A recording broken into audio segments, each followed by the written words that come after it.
Soleil. Bon, tu commences par le refrain. Ok.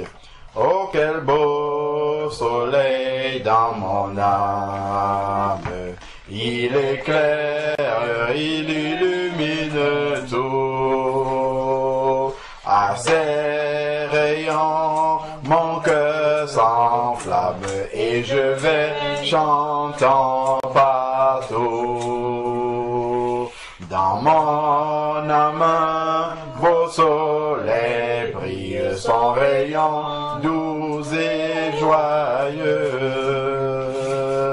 répand un éclat qui scintille, c'est le sourire de Dieu. Oh quel beau soleil dans mon âme, il éclaire, il illumine tout. Tu peux le laisser, pas grave. Mon cœur flamme et je vais chantant partout. Mon cœur était plein de ténèbres quand parut un jour nouveau. Au loin fuyait l'ombre funèbre devant un soleil si beau.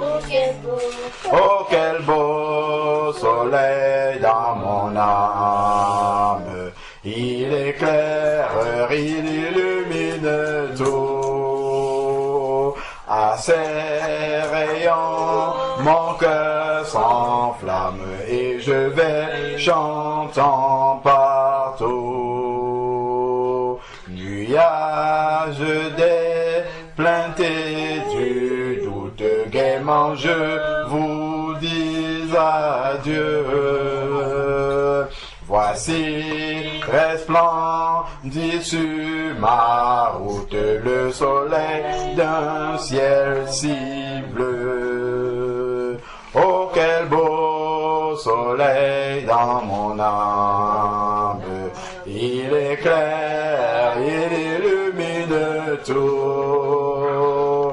À ses rayons, mon cœur s'enflamme et je vais chantant partout. Mon cœur, oh mon cœur éclate pour toi, soleil à lui. Je serai parmi les phalanges qui loueront Dieu jour et nuit. Oh quel beau soleil. Wendy, c'est toi qui entonnais.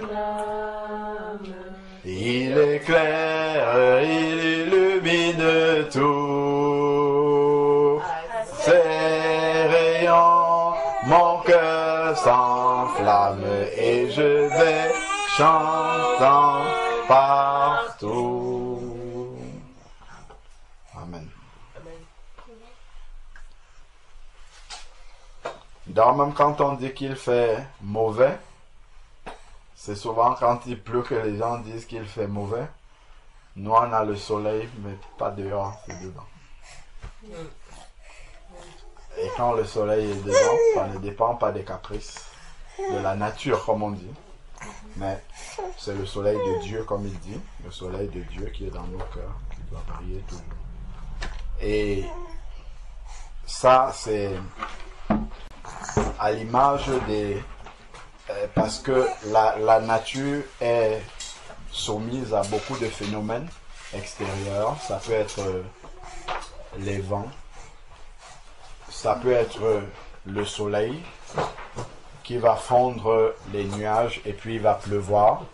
Donc tout ça en fait, ce sont des phénomènes extérieurs qui agissent sur le soleil ou pas. Donc soit les nuages vont occulter le soleil, soit ils vont découvrir le soleil, ainsi de suite. Donc le soleil pour briller est un peu tributaire, donc dépendant de ce qu'il y a autour des autres éléments du système solaire, pour briller ou non. Par contre, lui, il parle d'un soleil qui brille à l'intérieur de nous. Donc, de la même manière aussi, nous pouvons être malheureusement conduits comme le soleil qui brille là naturellement, à savoir que parfois notre soleil brille. Nous sommes dans la joie, c'est souvent quand nos circonstances nous conduisent à être dans la joie. Comme le soleil qui est découvert par les nuages et par toute autre chose, là il brille. Mais quand les nuages le couvrent, il ne brille plus, ou il brille ailleurs. Donc, de la même manière, nous, malheureusement, parfois, nos circonstances viennent occulter notre joie. Parce que à l'instant où nous sommes en train de les vivre, nous ne pensons pas que Dieu est au contrôle. Parce que, en fait, quand ça commence, tout de suite, on veut savoir quelle est la fin du film. Est-ce que l'acteur va rester en vie ou bien est-ce qu'il va mourir? C'est ça. Mais pourtant, c'est un déroulement et Dieu est au contrôle. Et à partir du moment où Dieu est au contrôle, on sait déjà que ça va concourir à notre bien, quel que soit le cas. Le problème, c'est justement la manière dont nous sommes formatés, parce que nous, et puis impatients, inquiets, comme si c'est nous qui contrôlions les choses.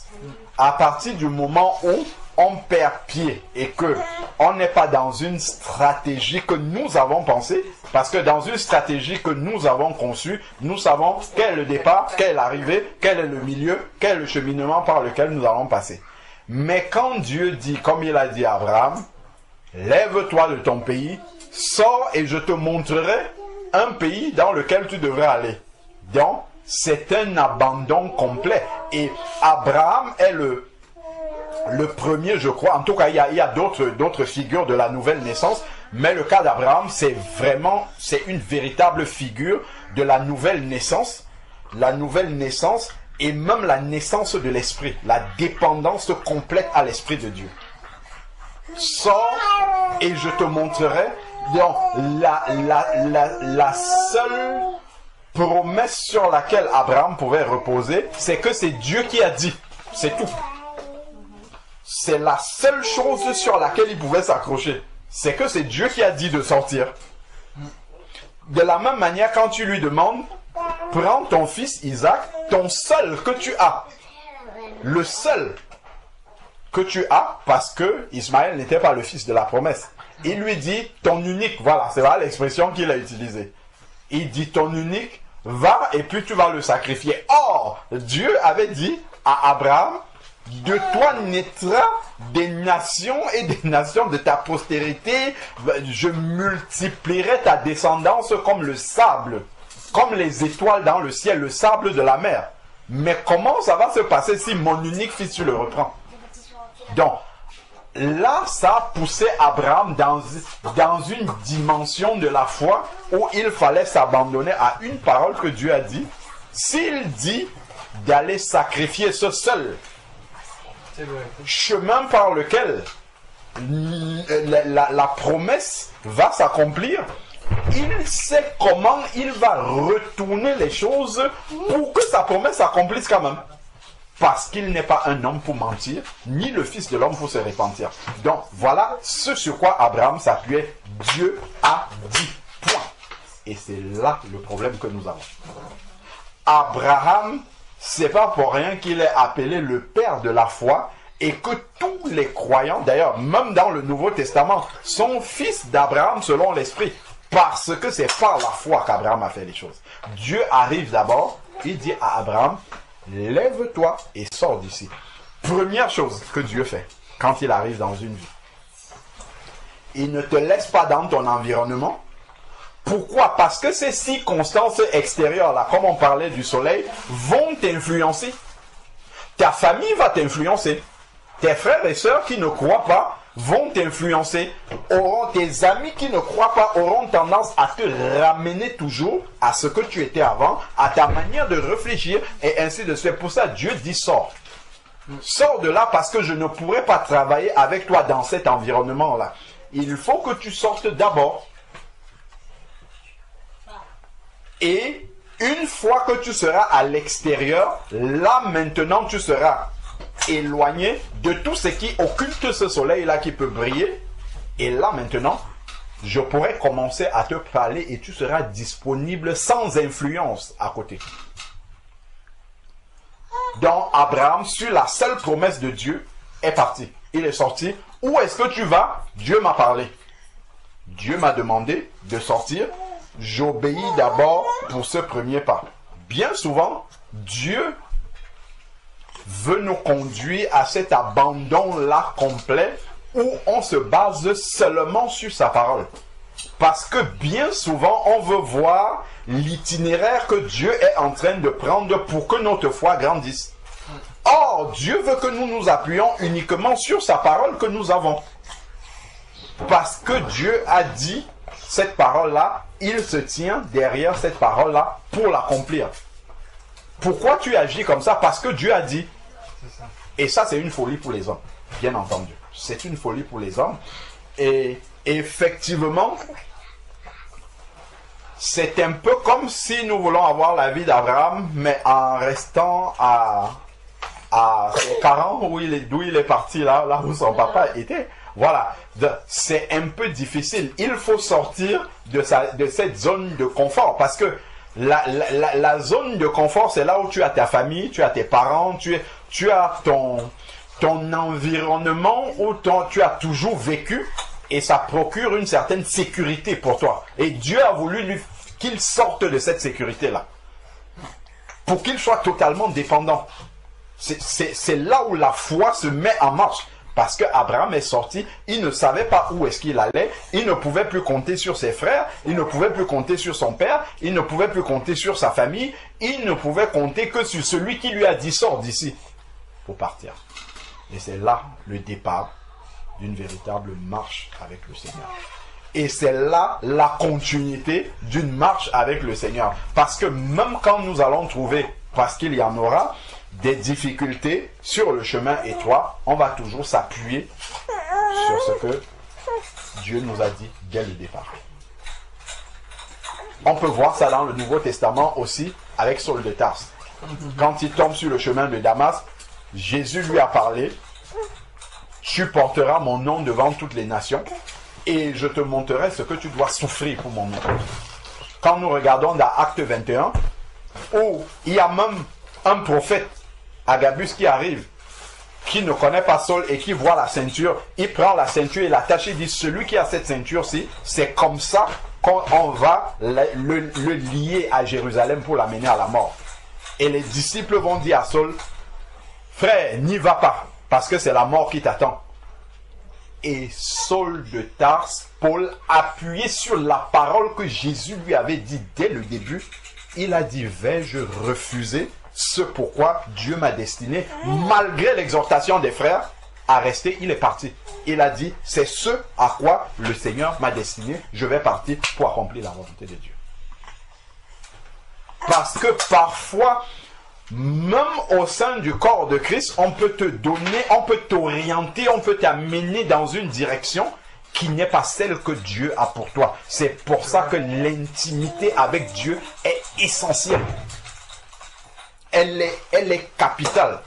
Peu importe celui qui pouvait se mettre devant Abraham pour dire à Abraham: non, tu es en train de faire fausse route. Non, Abraham, tu as perdu la tête. Comment est-ce que tu peux partir? Tu ne sais même pas qui t'a parlé déjà. Tu dis que c'est Dieu, mais tu ne sais pas où tu vas.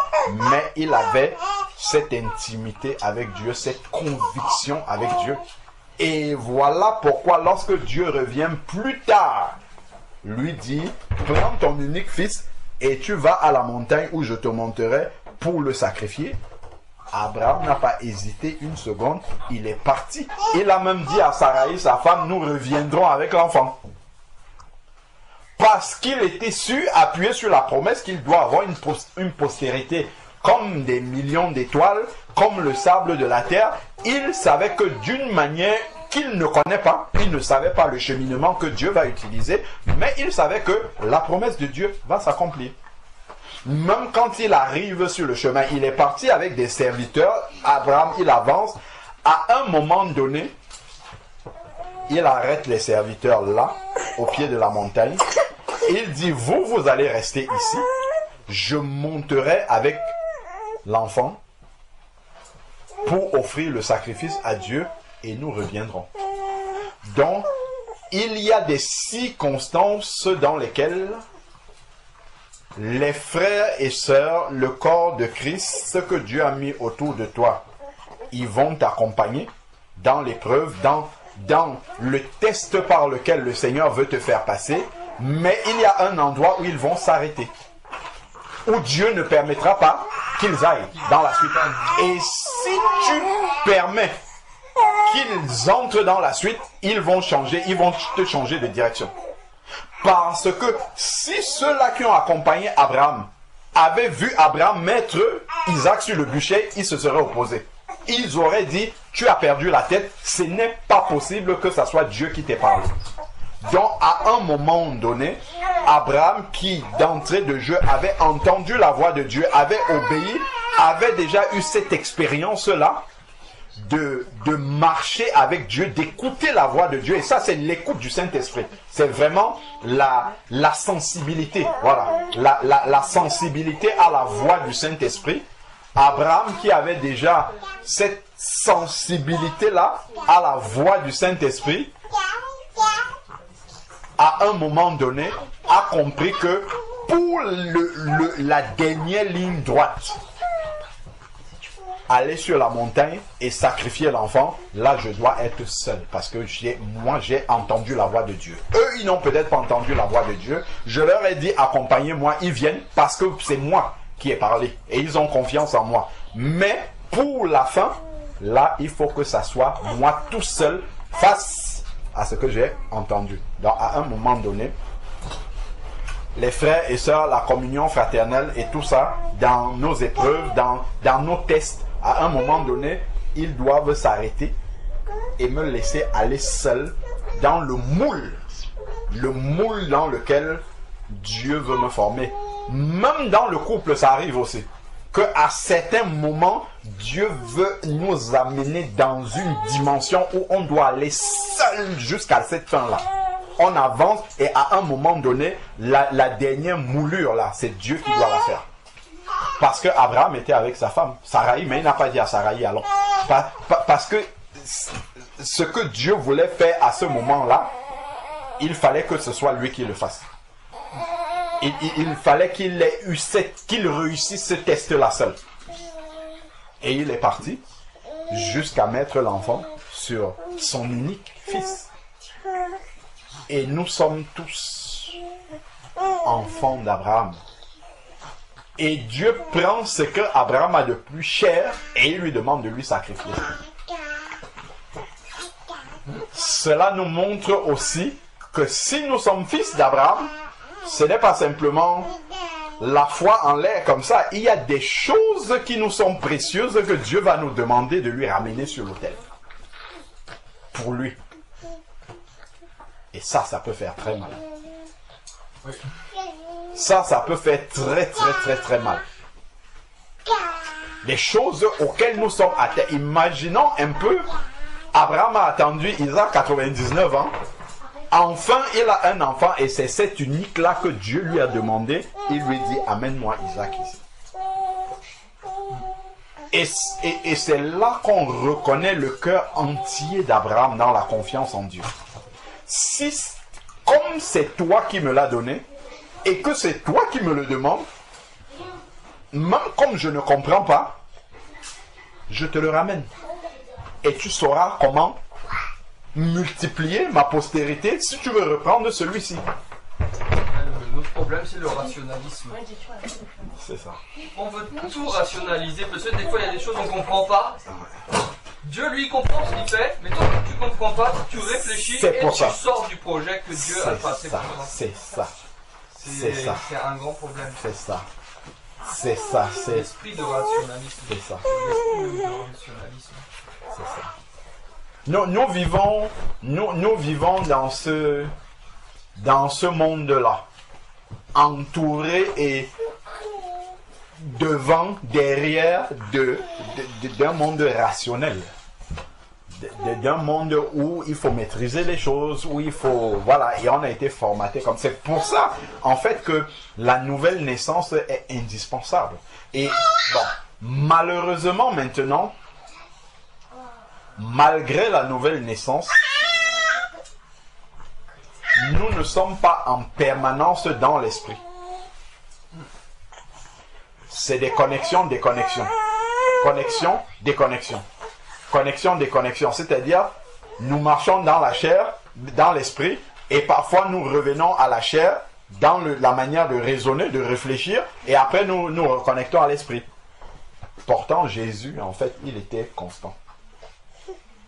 Dans la marche de Jésus, il ne sortait pas, il revenait. Non, c'était constant. Et c'est vrai que quand on y réfléchit, quand on médite sur la vie de Jésus, on peut comprendre logiquement que Jésus a été crucifié. Parce que si dans le monde si tu marches tout le temps par l'esprit, en fait, on ne peut t'accepter nulle part. Oui. Parce que Jésus, il avait des manières d'agir qui pouvaient choquer. Quand on regarde, par exemple, un exemple... Quand il guérit quelqu'un le jour du sabbat, par exemple. Quand il arrive devant la femme, c'était une femme syro-phénicienne, donc qui est païenne, qui vient lui dire, ma fille est tourmentée par le démon. Voilà comment elle dit, est-ce que tu peux la guérir? Jésus ne lui répond pas. C'est quand même curieux ça. Si quelqu'un commence à s'intéresser un peu seulement à la foi, tout de suite, nous on est prêt à nous mettre à genoux pour qu'il nous passe dessus, parce que au moins une personne qui est intéressée par la foi, mais Jésus ne lui répond pas. Et quand les disciples voient ça, les disciples disent à Jésus, chasse cette femme-ci. Ce sont les disciples de Jésus qui lui disent ça, mais elle t'importune, il faut la faire partir déjà. Ils savent que Jésus est venu pour les Juifs, c'est ce qu'il a dit, pour les brebis perdues d'Israël. Elle n'est pas une brebis perdue d'Israël, donc elle n'a pas part à ce pourquoi Jésus est venu. Les disciples disent, fais-la partir. Et c'est là que Jésus va répondre maintenant. Et Jésus dit à la femme, je ne suis venu que pour les brebis perdues d'Israël. Comme pour dire, toi, tu n'as pas part à ce pourquoi moi je suis venu. C'est troublant quand même. Ça, il faut vraiment... Même les disciples étaient perdus. Mais Jésus était dans l'esprit. Et après ça, la femme va dire... Voilà, Jésus va lui dire quelque chose qui, en analysant, si nous avions été présents là, ça nous aurait tellement choqué parce que ça paraît comme être une insulte. Jésus lui dit, il n'est pas permis de prendre la nourriture des petits enfants et de donner aux petits chiens. Si quelqu'un n'est pas dans l'esprit pour parler comme ça, je t'assure que ce sont les propres frères et sœurs qui vont t'incendier. Ce ne sont pas les gens du dehors qui vont t'incendier si tu agis comme ça. Mais Jésus savait où est-ce qu'il était en train d'amener cette femme-là. Il n'est pas permis de prendre la nourriture des enfants pour donner aux petits chiens. Voilà comment Jésus, lui, l'évangélise quelqu'un. Pourtant, ça scandalise, en fait, complètement. Ça scandalise, surtout que c'est une païenne, ce n'est même pas une juive. Pour dire qu'elle comprend un peu les écrits. C'est une païenne à qui il dit ça. Et voilà là où la foi de la femme va se révéler. Parce que Jésus voulait montrer à ces juifs qui sont ses propres disciples qu'il y en a qui sont non-juifs, qui sont païens, qui ont une plus grande foi que vous qui êtes juifs. Il voulait que ça se manifeste devant eux. Et la femme va dire, je peux me contenter des miettes qui tombent de la table des petits chiens. Ça, c'est là où Jésus dit, waouh, même en Israël, il ne s'est pas vu une foi aussi grande que celle de cette femme. À l'instant même, il lui dit, va, ta fille est guérie. Amen. quand on analyse, si quelqu'un ne marche pas par l'esprit, c'est pas possible de faire ça. Parce qu'on va toujours être influencé par le canevas que les hommes nous ont donné. Quand je viens te parler de Christ, il faut que ça soit dans l'amour. En fait, l'amour au sens où nous on l'entend. Ouais, c'est ça.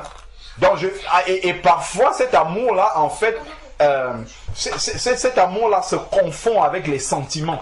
Mais Jésus, lui, n'était pas dans les sentiments.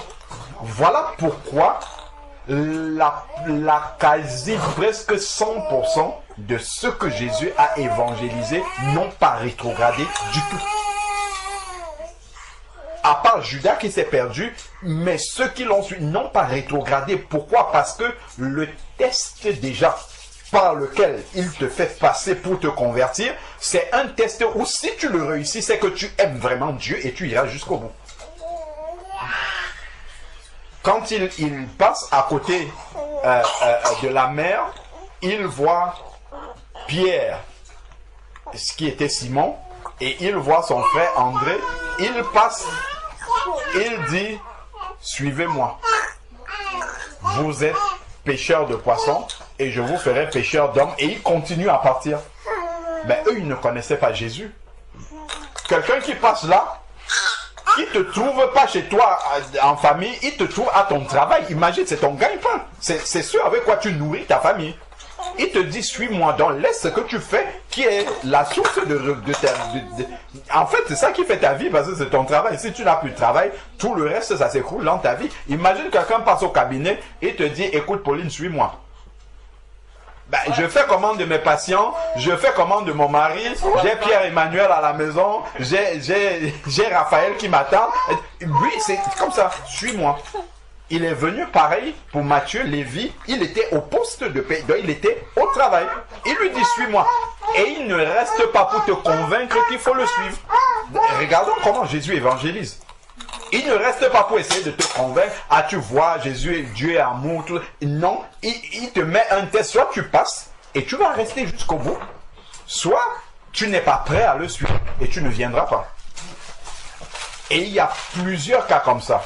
Il y a un autre cas où il y a un disciple qui voulait suivre Jésus, mais il lui dit, laisse-moi d'abord aller enterrer mes parents. Après, je reviendrai, je te suivrai. Ce qui est, on va dire, humainement, même amour, on devrait dire, non, va enterrer tes parents, c'est quand même la première chose à faire. Jésus lui dit, laisse les morts enterrer leurs morts, et toi viens annoncer le royaume de Dieu. Tu vois, mais si quelqu'un ne marche pas par l'esprit, c'est pas des choses qu'on est capable de faire. Non. Ce sont des exemples, en fait, qui montrent que Jésus était dans l'esprit tout le temps. Tout le temps.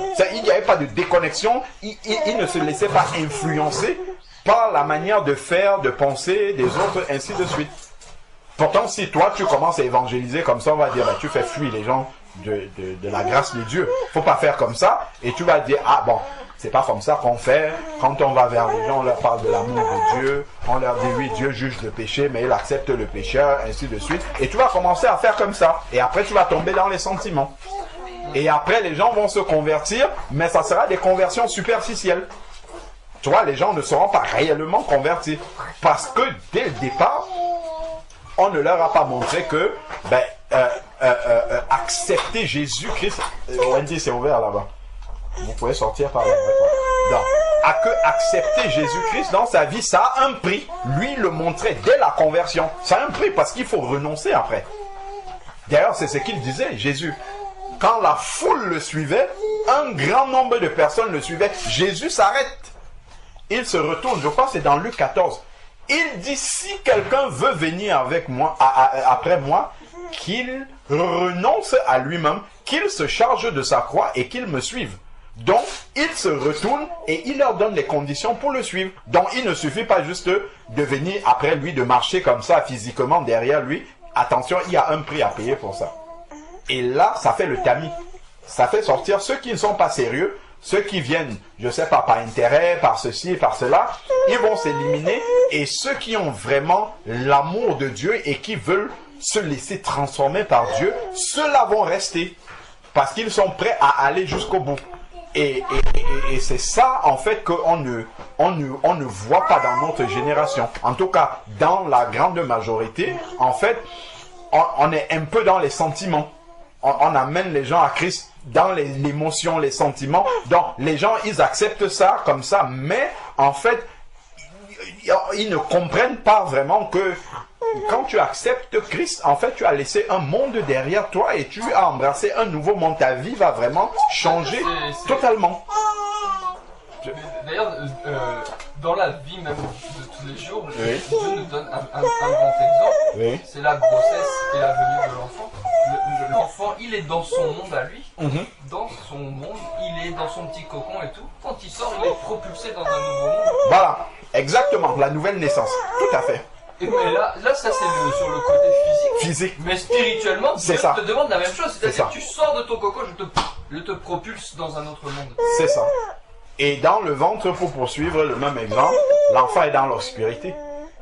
Oui. Et quand il sort à la lumière. D'ailleurs, c'est pour ça que les enfants, quand ils viennent de naître, il faut leur mettre des colliers, des trucs pour que la lumière n'éblouisse pas trop, ainsi de suite. Tu vois, c'est... Il y a beaucoup d'images, hein. L'enfant qui perce la poche des os, l'eau du baptême, ainsi de suite. Il y a vraiment... Dieu ne prend pas des exemples en parallèle comme ça par hasard. C'est vraiment parce qu'il y a une image entre le physique et le spirituel par rapport à la naissance physique.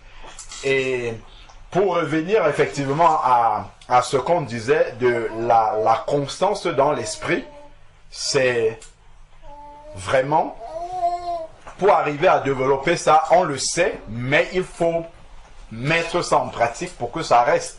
C'est dans Colossiens, chapitre 3, au verset 1, où il dit « Puisque vous êtes ressuscités avec Christ, pensez constamment aux choses d'en haut. » En fait, c'est ça qui est notre problème. C'est que comme nous sommes dans le monde, nous laissons notre pensée aussi être habitée de manière perpétuelle par ce que nous voyons avec nos yeux. Et forcément, ça influe notre manière d'agir. Alors que si notre pensée, bien que voyant ce qui est autour de nous, était constamment connectée, nous agirons par ce que nous recevons de lui.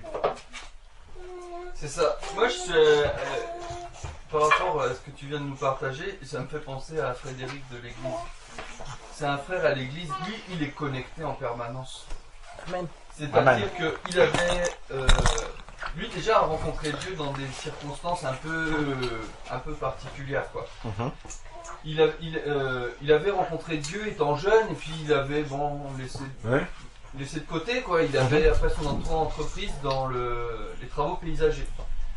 Et un jour, il fait des travaux chez une dame, il tombe de l'échelle et paralysé, quoi. Il va à l'hôpital et durant son séjour à l'hôpital, Dieu le visite. Il dit que Dieu va le guérir. Par contre, je te trace un chemin, ne mets plus jamais un pied à droite ou à gauche de ce chemin-là. Plus jamais. Et Dieu l'a appelé, il travaille plus, il n'a pas de compte en banque, il n'a pas de téléphone. Waouh! Laisse tomber. Il habite à côté de chez nous. Il a presque la foi d'Abraham. C'est-à-dire que dans son quotidien, par exemple, il envisage de partir en vacances à La Réunion, parce qu'il est réunionnais. En plein été. Tu connais le prix des avions déjà pour aller au Cameroun. Déjà en temps normal, oui. Il n'a pas de compte en banque, il n'a pas de travail, seule sa femme travaille. Elle est infirmière ou assistante médicale dans un hôpital, donc c'est pas non plus des gros revenus. Il s'est avéré que un frère passe chez lui dit tiens, le Seigneur m'a dit de te donner ça. Une sœur passe, le Seigneur m'a dit de te donner ça. Il s'est retrouvé avec de quoi payer largement les billets pour partir là-bas. Waouh. Le Seigneur lui dit que je vais t'autoriser d'aller en vacances là-bas. Par contre, ta mission c'est d'évangéliser. Il a le zèle de l'évangile. Gloire à Dieu. Amen. Tous les matins, il prévoyait une bouteille d'eau et de quoi faire un petit casse-croûte pour dans la journée, quoi. Oui. Un matin, il part, il oublie ça. Il dit que ouais, Seigneur, à toi l'or et l'argent de ce monde, tu pourvoiras.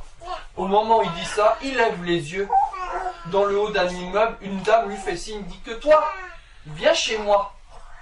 Il dit, je suis rentré dans la pièce, il y avait un buffet de nourriture, t'imagines même pas. Wow. Il y avait l'eau, les boissons, tout. Dieu avait pourvu. Waouh. Et il part comme ça. Avec cette foi d'Abraham, c'est-à-dire il part la fleur au fusil, comme on dit. Oui. Il part comme ça, Dieu pourvoira. Et Dieu Amen. pourvoit à chaque fois. Amen. Il avait une voiture, la voiture, boum, tombe en panne, il dit que Dieu, tu sais très bien que j'ai besoin d'une voiture. Le lendemain, un frère dit, j'ai changé de voiture, celle-là j'en ai plus besoin, je te la donne. Waouh. Et tout est comme ça. Gloire à Dieu. Tout est comme ça. Il a des témoignages. Franchement, je suis un peu admiratif d'avoir cette capacité à avoir cette foi. Abandonné. Mais par contre, oui, c'est le vrai abandon, quoi.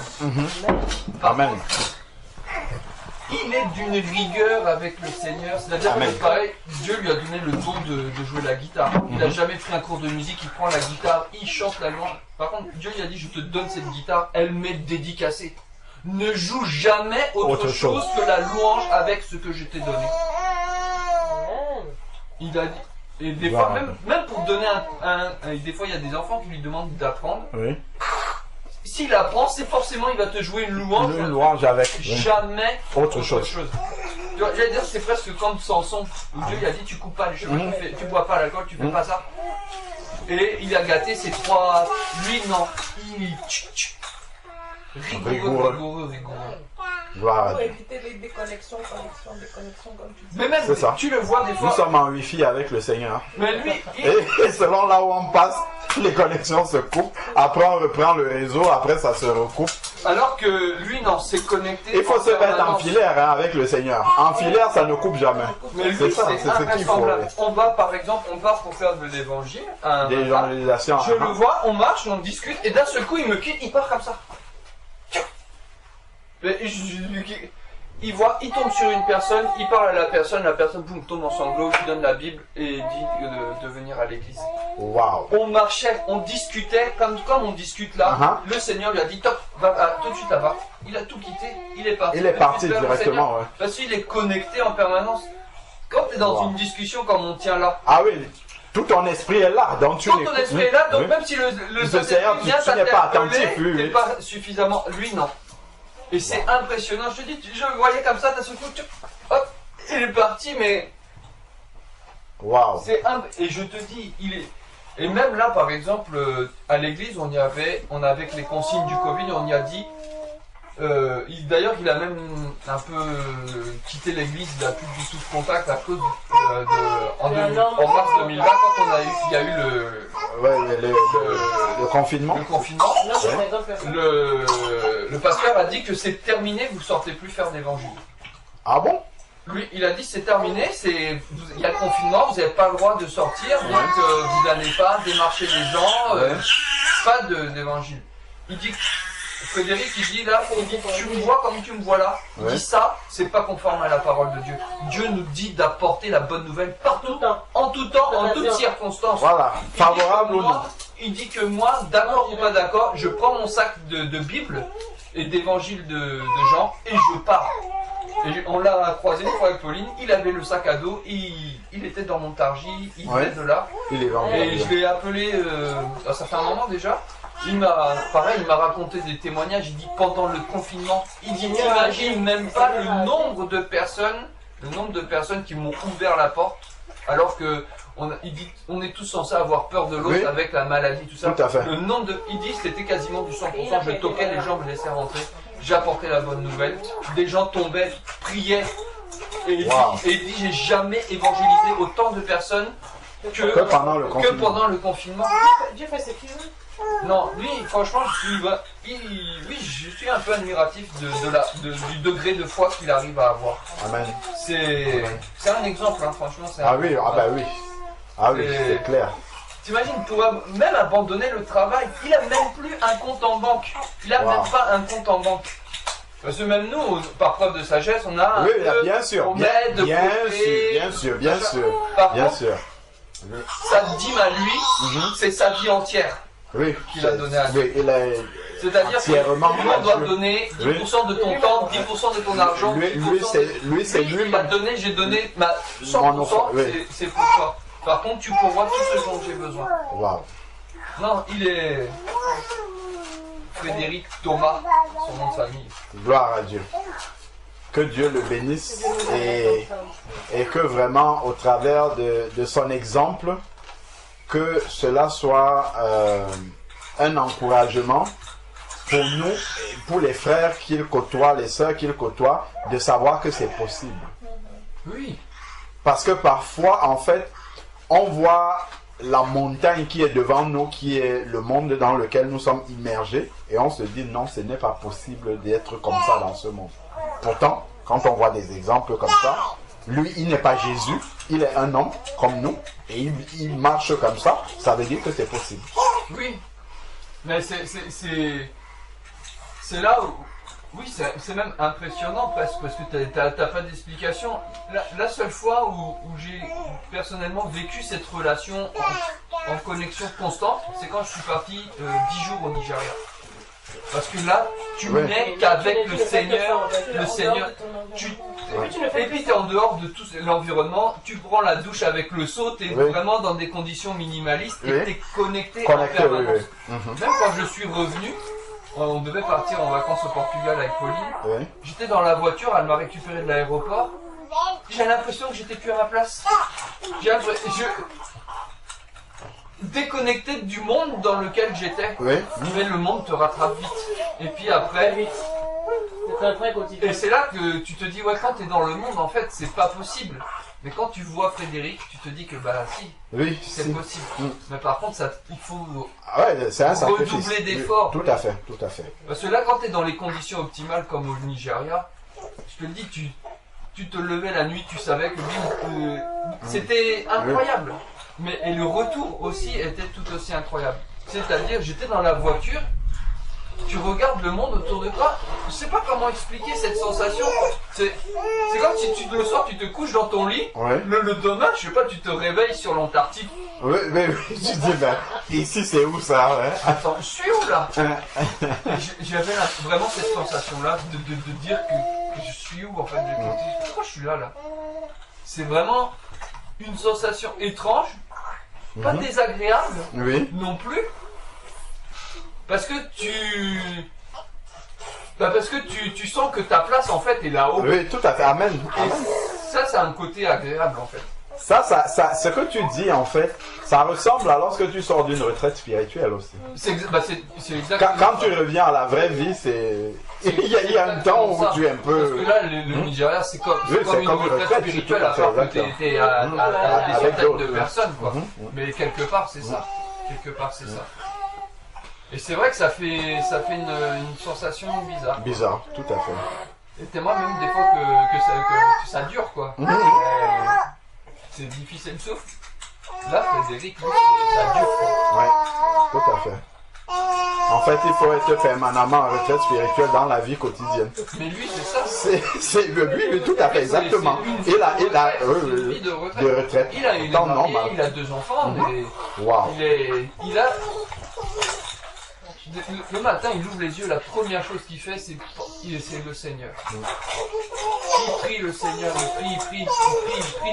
C'est même des fois, il dit même, je passe même des heures dans la prière, je me rends même pas compte du temps qui s'écoule. Il dit après, je médite la parole, je médite.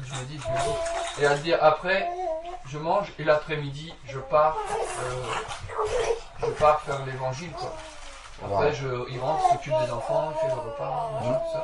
Et puis, hop, il reprie le soir encore. Il va, tous les soirs, il essaye d'aller chez un frère ou pour aller prier ensemble. Et top, il tourne comme ça, il fait ça tous les jours que Dieu fait, quoi. D'accord. Gloire à Dieu. Et j'avoue, quand je faisais l'évangile avec lui, j'aimais beaucoup, quoi. C'était des super moments, quoi. J'ai vu une jeune femme sataniste et qui lui dit comme ça dans les yeux,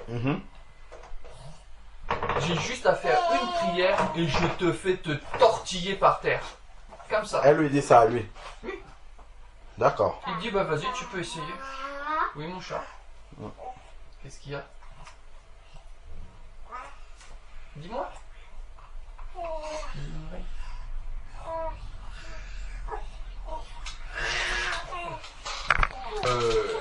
Elle dit comme ça que je vais faire une prière, elle commence à, comme un espèce de latin, que tu vas tomber, tu vas t'effondrer, dit tu peux essayer. Il reste comme ça sans bouger. La jeune femme même qui commence à s'énerver et tout ça. Il lui dit tout ce que tu veux, le Dieu qui est en moi est plus fort que celui qui est en toi.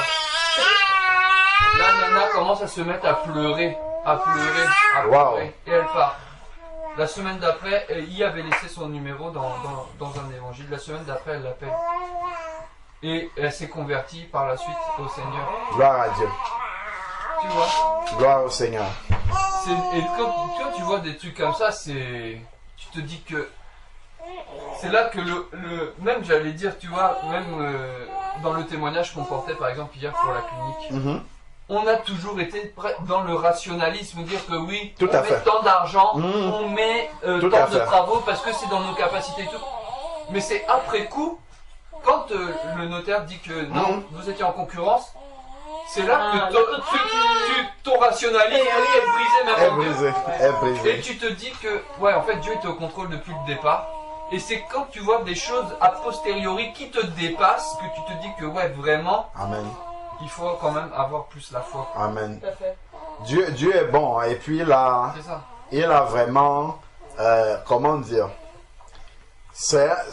Dieu c'est un papa excellent et parfait. Parce qu'il voit nos faiblesses. Hein. Oui. Parce qu'il aurait pu dire, j'attends que vous ayez cette foi-là pour faire quelque chose. Parce que malgré le rationalisme là, il vient, il intervient et il te fait comprendre ça. Oui. Moi, je me rappelle quand je suis passé par le chômage, tout ça, je crois que j'avais dû partager ça avec vous, peut-être une fois quand on était venu à la maison, ou quand je suis parti passer un entretien, bah, il commence par mettre le doigt, c'était le responsable d'équipe avec la chef de projet. Première chose, il met le doigt sur mon CV où j'avais fait 1 an et demi sans travailler.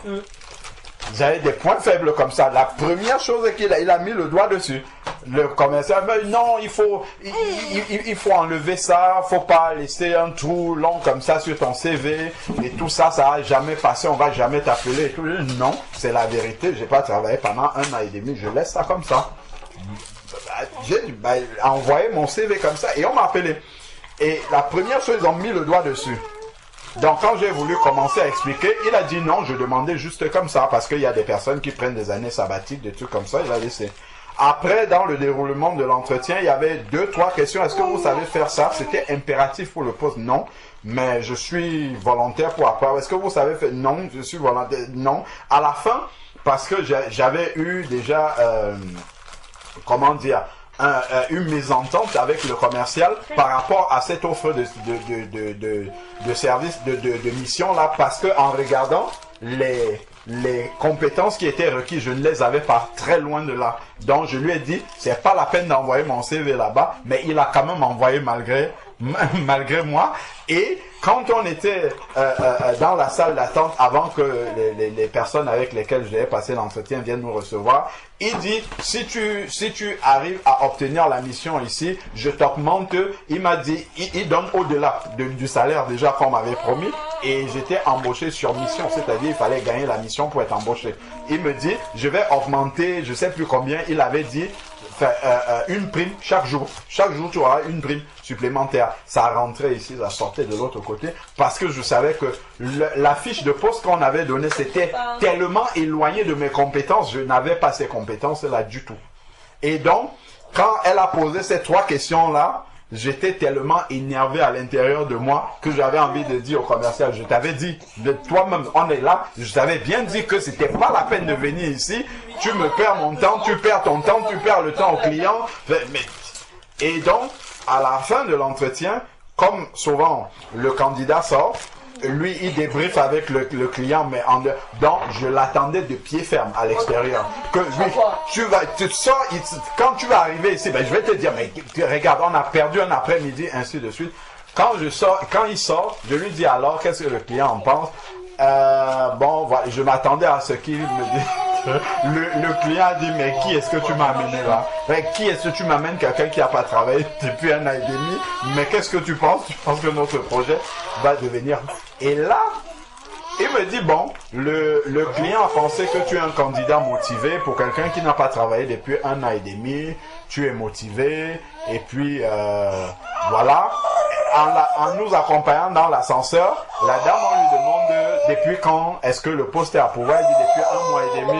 Je dis, bon, ça, si le poste est à pouvoir depuis 1 mois et demi, ce n'est même pas la peine. Parce que dans notre domaine, en 2-3 jours, c'est parti. Parce qu'il y a les compétences, il y a tout ce qu'il faut. Donc, s'ils sont restés 1 mois et demi sans recruter quelqu'un, ça veut dire qu'ils cherchent vraiment un profil précis, particulier. Et je ne peux pas être ce profil-là parce que déjà, ce qui est sur la feuille, je ne l'ai pas. Donc, sachant qu'ils doivent chercher, en plus de ce qui est sur la feuille, en discutant avec la personne, trouver quelqu'un qui a ce plus-là. Et donc, on lui demande le retour, c'est dans combien de temps? Elle dit, bon, on a encore quelques candidats à voir, c'est dans 1 semaine. Le lendemain, j'étais en cours d'anglais, payé par Pôle emploi, et mon téléphone sonne. Je regarde, c'est le commercial. Je demande à la dame, je vais décrocher parce que c'est important. Comme ils savent, c'est des gens de Pôle emploi qui viennent là-bas. Ils nous permettent de décrocher le téléphone parce que comme on est en recherche d'emploi. Et là, je décroche. Je me disais, bon, enfin, il m'a trouvé un poste qui correspond à ce que je cherche. Là, on va aller passer peut-être en tout cas, il va envoyer mon dossier, voilà, au bon endroit. Il me dit, on vient de recevoir la réponse. Le lendemain, le client te prend. J'ai dit, comment ça? Il me dit, vous n'êtes pas content? J'ai dit, mais je ne comprends pas. Il me dit, si le client veut te prendre. Je lui dis, mais sur quelle base j'étais tellement abasourdi. J'étais dépassé, même la prof d'anglais me voyait pas. Mais des gens ils sont là pour trouver le travail, mais toi j'étais abasourdi parce que quand je suis rentré, j'avais dit à Linda, mais attends, l'entretien c'est une perte de temps. On a perdu le temps, tout c'est. Après je lui demande, mais pourquoi il a décidé de me prendre? Oui, voilà, le client a dit qu'il préfère te donner ta chance parce qu'il pense que quelqu'un qui n'a pas travaillé depuis 1 an et demi sera plus motivé et il restera sur le projet. C'est un long projet. Il va apprécier la chance qu'on lui donne de retourner dans le monde de l'emploi. Il préfère prendre quelqu'un comme ça que de prendre quelqu'un qui sort d'une longue mission, qui est sûr de lui, qui va venir, va faire 2-3 jours, si ça ne lui plaît pas, il va partir et puis je vais me retrouver comme ça. Alors voilà comment je retourne au travail. Ouais. Et dans l'entreprise de laquelle j'avais été chassé par la petite porte, où on m'avait dit, tu ne retourneras plus jamais là-bas. C'est exactement là-bas que le Seigneur m'a renvoyé. Quand je suis arrivé, je me suis connecté sur la messagerie instantanée de l'entreprise. T'es pas viré, toi? J'ai envoyé un message à un de mes anciens collègues qui était là. Je lui dis, voilà, Alain Patrick, je suis de retour. Il dit Dieu Tout-Puissant. Voilà. Oui, c'est un catholique, il a dit Dieu Tout-Puissant. Parce qu'il savait dans quelles circonstances j'étais parti. Ouais. C'est vraiment pour dire que Dieu, il voit ces faiblesses-là et il agit. Et c'est après que j'ai compris pourquoi pendant l'entretien, il a posé des questions. Parce que parfois, pour ne pas t'indisposer, il peut voir sur le CV déjà des points éliminatoires. Il sait déjà que c'est éliminatoire, c'est pas la peine de t'embêter avec ça, il ne va pas te prendre. Donc, il préfère ne pas. Mais il a mis le doigt dessus. C'était pour que je comprenne en fait que c'est Dieu qui t'a donné ce poste-là, ce n'est pas toi. Ce ne sont pas tes compétences du tout. Je t'assure que c'est extraordinaire. Quand je suis arrivé le premier jour de la mission, la chef de projet, on a fait une réunion, elle m'a expliqué ce qu'il y avait à faire. C'était exactement ce qu'elle avait expliqué pendant l'entretien. Et je réalisais encore plus dans les détails que je suis à 1000 lieues d'avoir les compétences de pouvoir faire cette mission-là. Je t'assure que quand elle a fini la première réunion, elle m'a demandé, est-ce que tu veux encore faire le projet? j'ai répondu comme ça, ben, puisque je suis là déjà, il faut que je le fasse. Elle dit non, tu sais, tu peux encore arrêter, hein, c'est pas, nous sommes le premier jour et tout. Et entre midi et 2, j'avais appelé Linda, je lui ai dit, waouh. Ce qu'elle m'explique là, là-bas on m'a fait sortir par la petite porte. Ici, ça risque d'être pour défaut de compétences et j'ai pas envie de me retrouver. On préfère toujours être dans le confort. Ce que je sais faire, ce que je maîtrise, parce qu'il y a des choses que je sais faire quand même. Donc je préfère qu'on me prenne pour ce que je sais faire, voilà, et tout. Mais Dieu capacite, hein. Je t'assure que c'est là que j'ai appris. Le Seigneur m'a pris par la main pour me montrer que vraiment. Et là, j'appelle Linda, je lui dis vraiment, cette dame-là, elle a été honnête avec moi. Elle m'a expliqué ce qu'il y aura à faire. Elle m'a expliqué les enjeux du projet. C'est un gros projet pour une grosse banque dont les attendus sont quand même, lui, sont importants. Elle a été honnête et elle m'a posé la question, elle m'a tendu la perche. Est-ce que tu veux encore? Donc j'ai une porte de sortie. Dans le même temps. Tu restes 1 an et demi, les entreprises ne te contactent pas. Et il y a une autre boîte où j'avais passé l'entretien. Par contre, que moi-même j'ai choisi, parce que j'ai vu la fiche de poste, moi-même j'ai choisi d'aller présenter ma candidature. J'ai passé l'entretien, ils ne me répondaient pas. Et quand ceux-là m'ont appelé, eux ils m'ont appelé aussi derrière. Ils me disent qu'ils me prennent aussi. Et là-bas, c'était ce que je savais faire. C'était, voilà, ça devait rouler. Et là, j'ai dit, qu'est-ce que je vais faire? Elle me dit, il faut que là où tu as commencé là, elle a été honnête envers toi, confie-toi au Seigneur chaque jour de ta vie. J'ai dit, waouh. Tu vois, quand tu sors d'une... Je ne sais pas si j'avais déjà partagé la manière dont j'étais sorti de cette mission-là. On m'a fait sortir par la petite porte. C'était la première fois que je vivais ça. Ça fait 10 ans que je travaillais. Je suis tombé sur une dame qui m'a... En tout cas, c'est le Seigneur qui a permis que je vois que si ça se passe souvent bien, ce n'est pas parce que tu vaux quelque chose. C'est la grâce. C'est la grâce. Parce que si je te laisse un peu voir ce qu'on peut te faire dans le milieu professionnel, lui, compétent ou pas, ce n'est pas ça qui compte. C'est moi qui fais grâce. Voilà. Ah ouais, c'était... Oh là là là là là là. Donc, elle me dit, et les autres maintenant, quand ils m'appellent, qu'ils disent qu'ils veulent me prendre, ils m'ont demandé combien est-ce qu'on t'a proposé dans l'autre mission. Je leur dis, ils ont multiplié, salutation. Ils ont multiplié, ils me disent, nous on veut te prendre, notre client aussi veut te prendre, donc on augmente le... Je suis resté comme ça, j'ai dit, Seigneur. Tout ça pour éviter que j'aille dans le creuset, pour que Dieu m'éprouve. Nice. Quand elle m'a dit, il faut que tu... Moi, je te conseille de compter sur Dieu. Si Dieu a accepté qu'on te prenne là-bas, hein, c'est lui-même qui va te permettre. Tous les jours. Quand j'étais arrivé à l'assemblée, j'avais témoigné qu'on m'a pris là-bas. C'est ce que j'avais dit.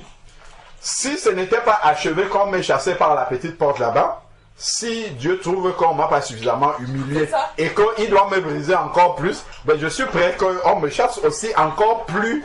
Et là, Oui. Voilà. Comme je suis déjà dans le chemin du brisement, s'il veut briser les petites miettes, il brise tout. Comme ça, une bonne fois c'est fait. Je t'assure que je suis allé dans la mission là, vraiment content sur le Seigneur. Le premier jour, j'arrive, l'après-midi du jour, j'avais fait la réunion avec la dame. On fait une réunion, il y avait une vingtaine de personnes autour de la table. Les gens se présentent, chef de projet de ceci, directeur de projet de cela. J'ai dit, qu'est-ce que je fais dans cet endroit? Qu'est-ce que je fais au milieu de ces gens-ci? Ma place, mais comment est-ce que... Ça fait 1 an et demi, je n'ai pas travaillé. En plus, on me prend, on me propulse dans... Je me suis dit, mais qu'est-ce que je fais ici? Est-ce que je vais pouvoir tenir? Ils tiennent tous un langage. Je t'assure. Après, on fait 2, 3 réunions avec des architectes de ceci, de ceci. Tout ce qu'ils racontaient, c'était du chinois pour moi. C'est comme si je n'avais jamais fait l'informatique. C'était tellement pointu ce qu'ils racontaient, je ne comprenais rien.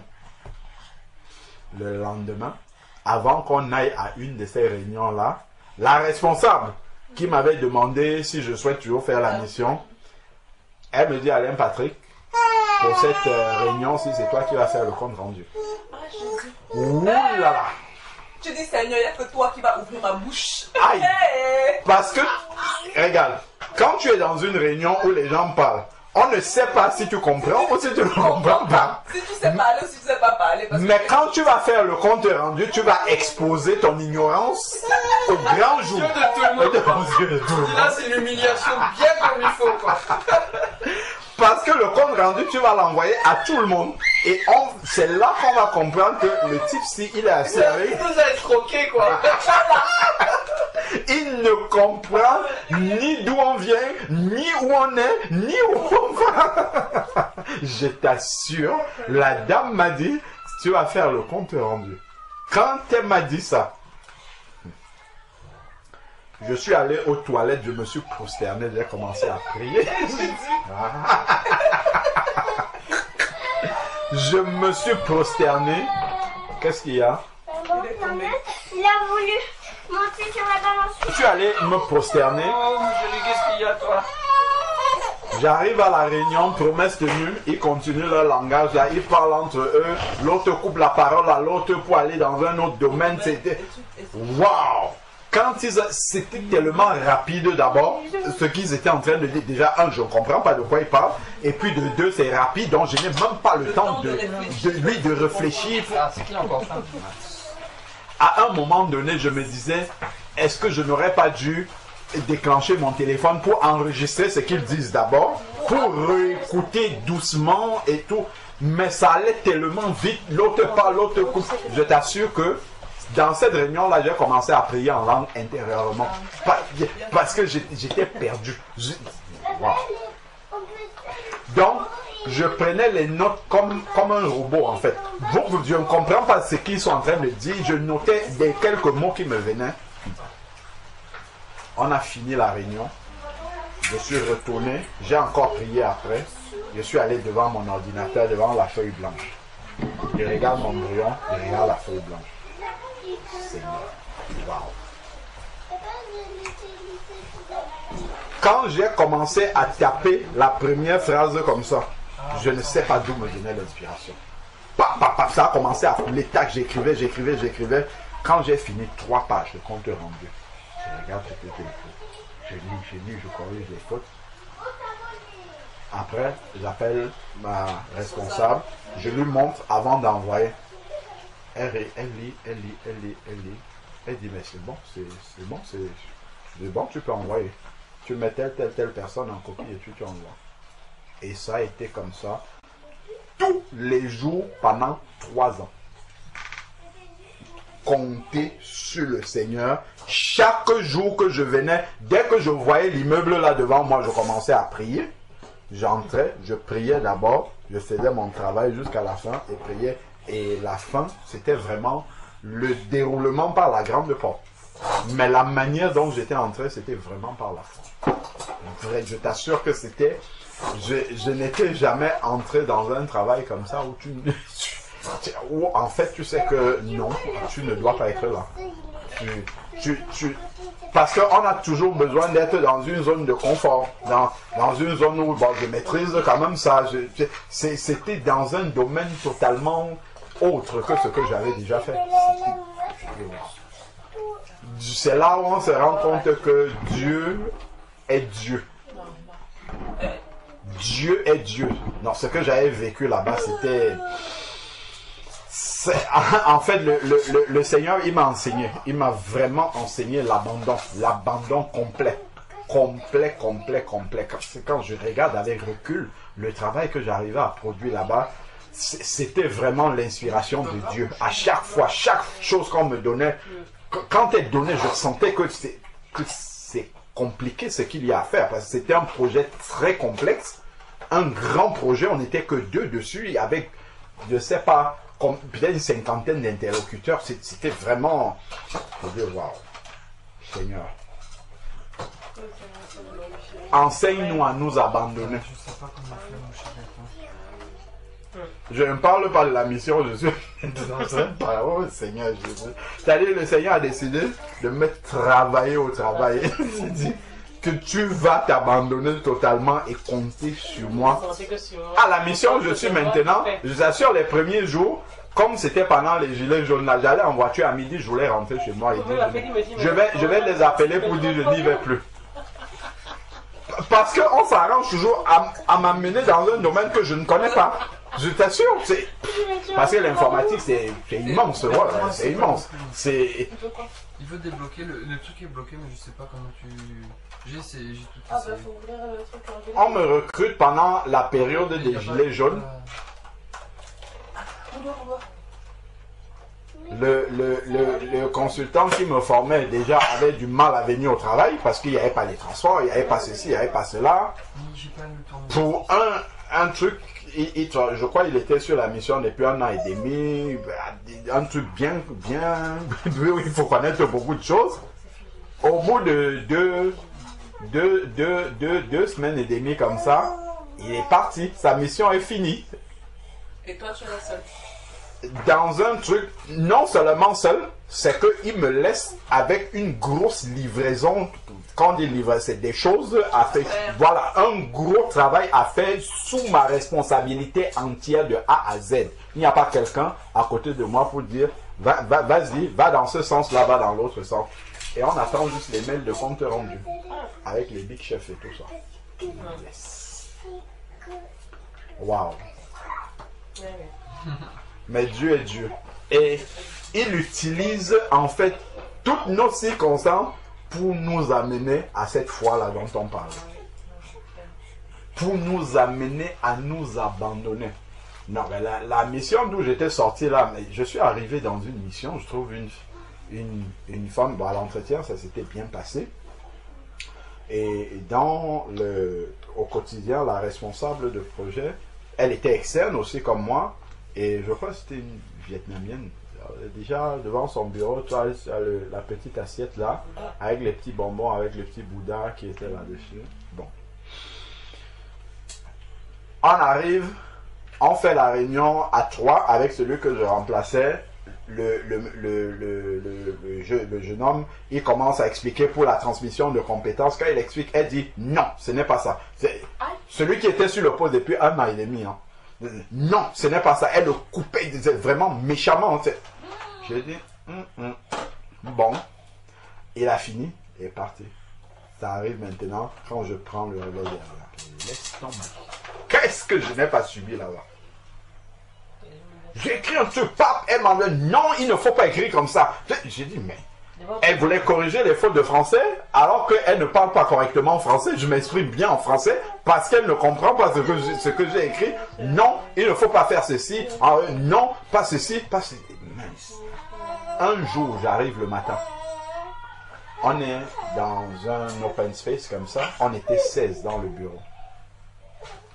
À peine je pose mon sac comme ça, elle me dit, j'ai besoin de tel document. Je vais lui dire, ah oui, c'est à tel endroit. Elle me dit, non, elle a commencé à crier sur moi devant tout le monde. Je t'assure que ce jour-là, on était 2 personnes avec cette couleur-ci dans le bureau. Le deuxième, c'est un Haïtien à midi. Il m'a proposé de manger avec moi. Il a commencé à m'expliquer parce que lui, il était ancien là. Que frérot, nous on sait d'où on vient, tu peux pas te laisser écraser comme ça, il faut que tu ailles te plaindre, il faut que tu appelles les gens de ton entreprise parce qu'après on va mettre ça sur ton travail. Bien sûr. Je lui ai dit, parce que j'avais eu l'opportunité de 3 missions, on avait prié en demandant au Seigneur de fermer les autres portes et de laisser une. Et là-bas il a laissé cette porte-là. Et j'ai dit, si Dieu a laissé cette porte-là, la seule, je ne vais pas fuir la porte-là par moi-même, je ne vais pas ressortir par moi-même. Si eux, ils me font sortir, d'accord, ça va. Je saurai que c'est Dieu qui a voulu que je ressorte. Mais moi-même, je ne vais pas prendre les dispositions pour sortir. Comme si tu fuyais. Comme si je fuyais. Je vais aller jusqu'au bout. Je t'assure que pour faire les réunions avec ces dames-là, il fallait que j'aille aux toilettes, me prosterner, prier pour la maîtrise de soi. Pour ne pas lui répondre.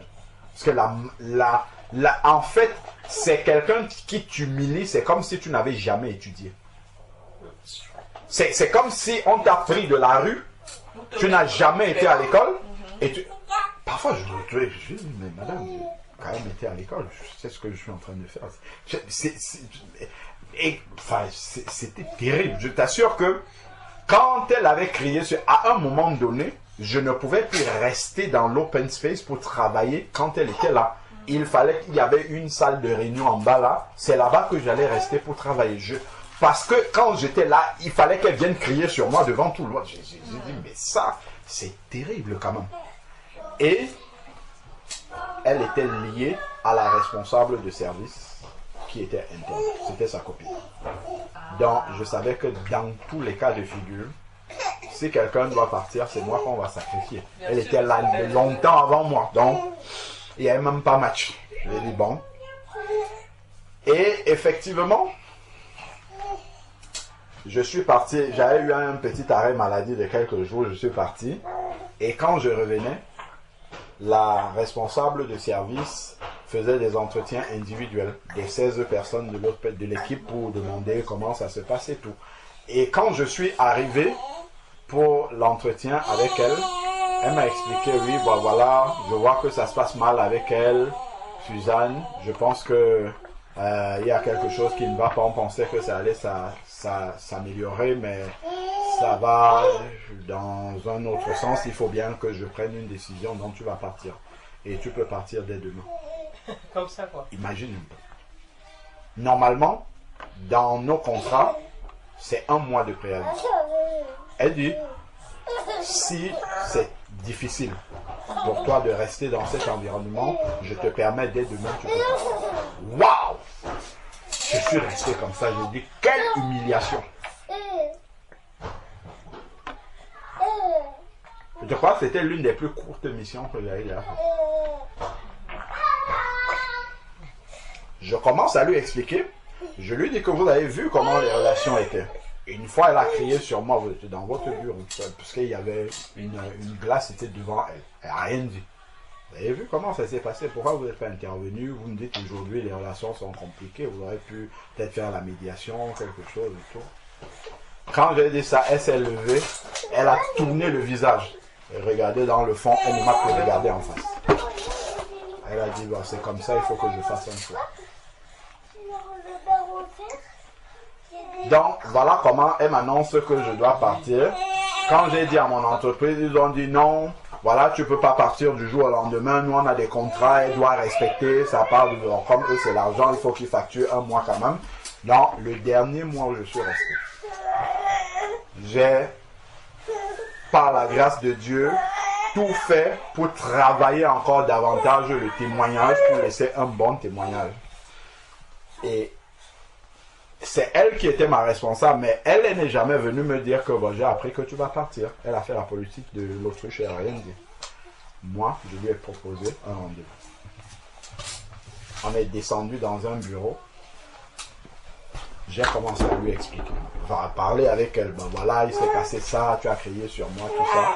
Et tout. Elle me dit, oui, c'est vrai que je reconnais que j'ai été trop loin et que je me suis promis de ne plus jamais faire ça à quelqu'un, ainsi de suite. Je lui ai dit, en fait, nous sommes ici, nous sommes des employés et ça c'est le travail. Mais ça ne reste que du travail. Nous sommes des êtres humains. Nous sommes appelés peut-être à nous rencontrer dans un autre cadre, ainsi de suite.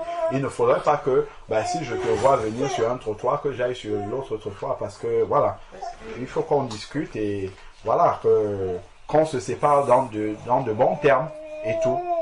Et quand j'ai dit ça, je lui ai dit, voilà, la responsable m'a dit que je vais partir et tout, mais c'est pas grave, mais voilà, moi je tenais à te dire que je te pardonne de tout ce que Quand j'ai dit ça, j'avais ramené un cadeau, un présent, bien emballé, je lui ai donné la fondue en larmes. J'ai commencé à verser des larmes et tout, je l'ai prise dans mes bras, je lui ai dit, t'inquiète pas, c'est fini, c'est pas grave, c'est terminé, c'est pas grave. si je pars d'ici, je trouverai quelque chose ailleurs. C'est pas grave et tout. Le dernier jour où je partais, l'après-midi, on avait réunion. On n'a pas fait de réunion. Elle a passé le temps à parler de sa vie, d'elle-même, de comment elle avait perdu son enfant. C'est son papa qui l'a aidé. Un peu le côté humain maintenant, pour montrer qu'elle est quand même humaine et que vraiment... Souvent, les gens qui sont durs comme ça au travail, tu t'aperçois qu'ils ont eu un passé difficile. Voilà, c'est ça. Ils ont lourd, une quoi. souffrance qu'ils... Et donc, je suis parti de là, et puis ça a enchaîné. Ils n'ont pas pu me retrouver une autre mission, et c'est comme ça que je suis rentré. Ils m'ont proposé un départ volontaire. Rupture conventionnelle et tout, que j'avais accepté. Et quand, voilà encore un autre témoignage, je suis resté 7 mois, je crois, ils ne m'ont pas trouvé de mission, et c'était la première fois. Et un jour, ils m'appellent, les gens de mon entreprise. Quand on arrive, au lieu de m'amener là où habituellement on me présente les sujets qui sont en cours, s'il y en a qui m'intéressent, ils m'amènent en direction des ressources humaines. J'ai dit, Quand tu avances, tu dis ok, j'ai compris. Déjà l'heure. Je prépare mon carton, quoi. L'heure de la réunion, c'était 9 h. Habituellement, je venais après la journée, quand ils ont fini de travailler à 18 h, où ils sont disponibles. C'est là qu'ils me donnaient rendez-vous. Mais cette fois-là, me fait venir à 9 h. Et quand j'arrive ce jour-là, on va à RH. Eh ben, monsieur, ça fait 7 mois, on essaie de vous trouver une mission, on n'arrive pas. Donc, bon, la direction nous demande de prendre une décision. Il faut qu'on arrête l'hémorragie. Parce que, en fait, dans nos structures, que tu sois en mission, on te paye. C'est ça l'engagement, voilà. Donc, il faut qu'on arrête. Et donc, on va vous proposer de partir.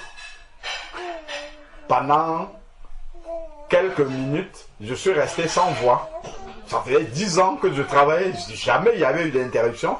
Je suis resté comme ça pendant 1 ou 2 minutes et j'étais un peu perdu. J'ai dit, mais est-ce que j'ai bien entendu ce que j'entends? Après, dans mon esprit, c'est venu, mais Dieu sait toutes choses. Moi, je suis en train de découvrir, mais Dieu sait toutes choses. C'est, s'il a permis que ça arrive, il sait pourquoi c'est arrivé et comment est-ce qu'on va s'en sortir.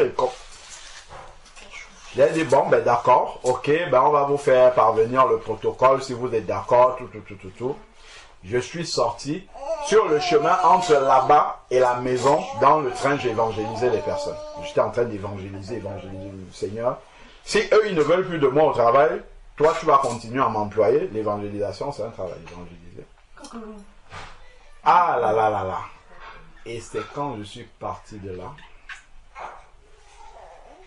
Au lieu d'aller m'inscrire sur des sites pour trouver un nouveau travail, moi j'ai commencé à prier pour demander au Seigneur. Je ne sais pas pourquoi tu as permis que le travail s'arrête, mais il y a une raison à ça. Déjà, la manière dont ça s'est passé avec la dame, où on m'a fait sortir par la petite porte, alors que habituellement ça s'est toujours bien passé. Et là, maintenant, ça enchaîne. Même mon entreprise me met à la porte. Il y a quelque chose que je peux me communiquer. Pendant cette prière, pendant ce temps-là, c'est là où ma maman tombe malade. Au pays. Continuons la prière, comme ça, après on mange, et on continue l'alimentation. Ça fait partie du partage. Ah, d'accord, parce qu'on va manger après. Je disais juste que c'est Oui, après, oui. D'accord. Oui, Seigneur. Donc, Vous allez partager cette partie. une partie, voilà.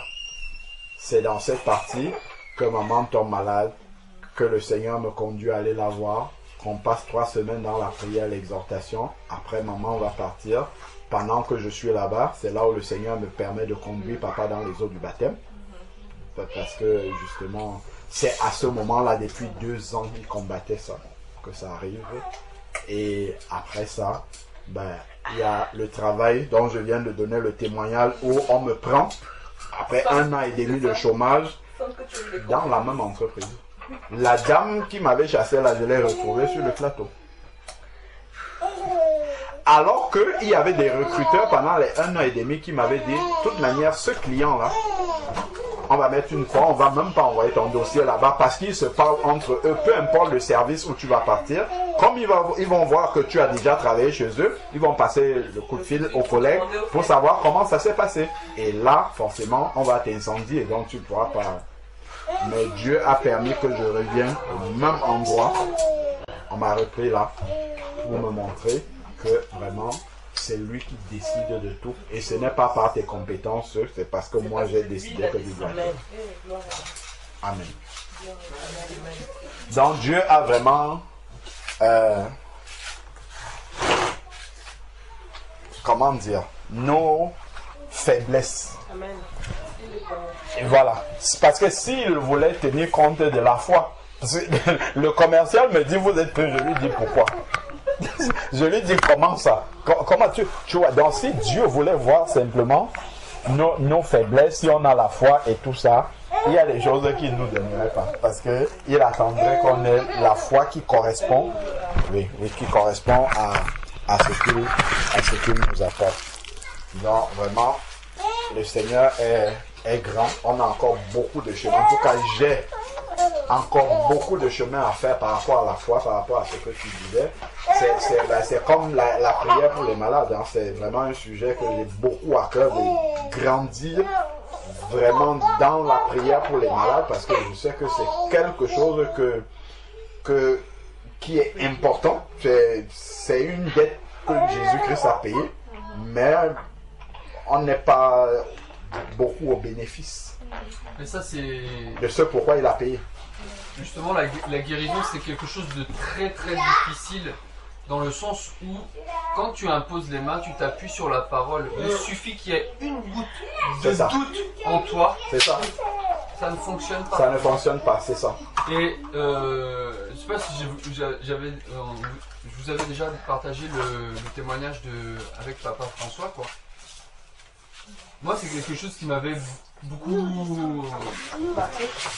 Ça m'avait piqué, ça m'avait un peu traumatisé. Dans le sens où le Seigneur on prie avec Pauline, le Seigneur nous demande d'aller à Tours. Donc on va à Tours. Et puis je prends un temps seul avec Papa François. J'ai pris ma Bible, j'ai dit que ouais Seigneur, tu me demandes, je suis là devant Papa François. Moi je sais même pas ce que je dois faire, quoi, dois dire. D'ici tu penses que je dois lire un passage de Bible, dis-moi le passage, je lis le passage. Tu me donnes le passage, je lis, je me rappelle même plus ce que c'était, je lis le passage, puis je me mets à prier, et je vois que des réactions de Papa François, et puis le Seigneur m'avait donné une vision.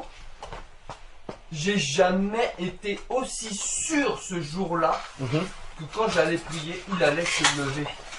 J'étais sûr, j'ai jamais été aussi sûr de ma vie. Seulement, ça m'a donné... Ça, si tu veux, ça m'a piqué parce que ça m'a donné cette foi-là qu'on pouvait guérir quelqu'un. Vraiment, j'étais mais sûr par rapport à la vision qu'il m'avait donnée. Mais cette vision, je l'ai mal interprétée. C'est quand j'ai raconté les détails de cette vision à maman, mais